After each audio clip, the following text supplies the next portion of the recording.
एक राज्य में एक पराक्रमी राजा का शासन था। उसकी कोई संतान नहीं थी। ढलती उम्र के कारण राजा के भावी उत्तराधिकारी को लेकर वह अत्यंत चिंतित रहता था।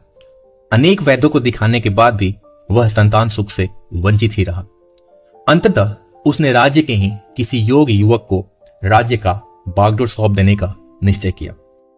भावी उत्तराधिकारी के चयन हेतु उसने योग्यता परीक्षा का आयोजन किया। इस परीक्षा के लिए एक शानदार महल का निर्माण करवाया गया।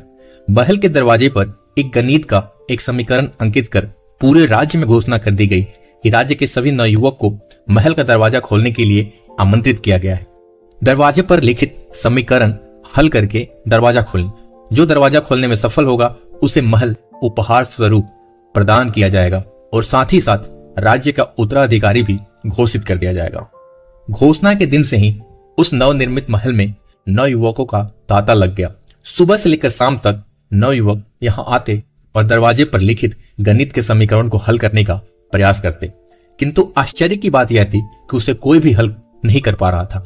कई उसे लिखकर या याद करके जाते और घर पर उसका हल निकालने का हर संभव प्रयास करते, किंतु फिर भी असफल रहते। कई दिन बीत गए। राज्य के बड़े से बड़े गणितज्ञ भी उस समीकरण का हल निकाल पाने में असमर्थ रहे। तब राजा ने दूसरे राज्यों के गणितज्ञ को आमंत्रित किया।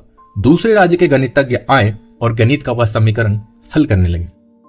जैसे जैसे दिन ढलता गया, एक एक करके गणितज्ञ वहां से जाते गए। अंत में मात्र 3 लोग शेष बचे।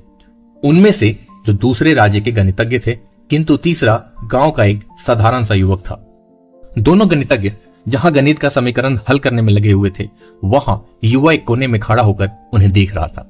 राजा ने जब उसे यूं ही खड़ा देखा तो पास बुलाकर पूछा, तुम दरवाजे पर लिखित समीकरण हल क्यों नहीं कर रहे हो?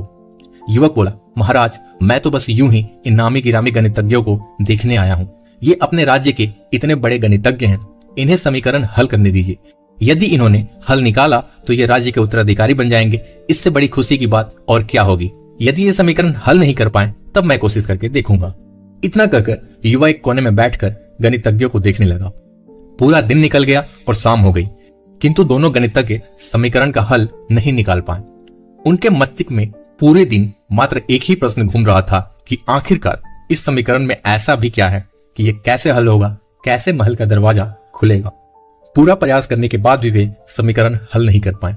तब उन्होंने हार मान ली और कोने में बैठा युवक उठकर दरवाजे के पास गया और जाकर उसे धीरे से धक्का दे दिया। जैसे उसने दरवाजे को धक्का दिया, दरवाजा खुल गया। दरवाजा खुलते ही लोग उससे पूछने लगे कि तुमने ऐसा क्या किया कि महल का दरवाजा खुल गया?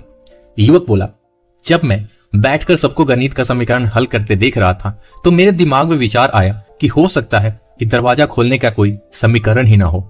इसलिए मैं गया और सबसे पहले जाकर दरवाजे को धक्का दिया। दरवाजा खुल गया। दरवाजे खोलने का कोई समीकरण ही नहीं था। उसका यह उत्तर वहां उपस्थित राजा ने भी सुना और बहुत प्रसन्न हुआ। उसने युवक को वह महल भी दिया और राज्य का भावी उत्तराधिकारी भी घोषित किया। दोस्तों, जिंदगी में हम कई बार ऐसी परिस्थितियों में फंस जाते हैं जब हमें लगता है कि हमारे सामने पहाड़ जैसी समस्याएं हैं, जबकि वास्तव में कोई समस्या होती ही नहीं है, या होती भी है तो बहुत ही छोटी सी होती है। लेकिन हम उससे बहुत बड़ा मानकर उसमें उलझे रहते हैं और बाद में उस समस्या का समाधान अपने आप ही निकल जाता है, या फिर थोड़े से प्रयास के बाद निकलता है। तब हमें एहसास होता है कि इतनी छोटी सी समस्या के लिए हमने कितना समय बर्बाद कर दिया। समस्याओं को सामने आने पर विचलित ना हो, शांति से सोचें और फिर समाधान करने का प्रयास करें। तो दोस्तों, आपको ये कहानी कैसी लगी हमें कमेंट करके जरूर बताएं।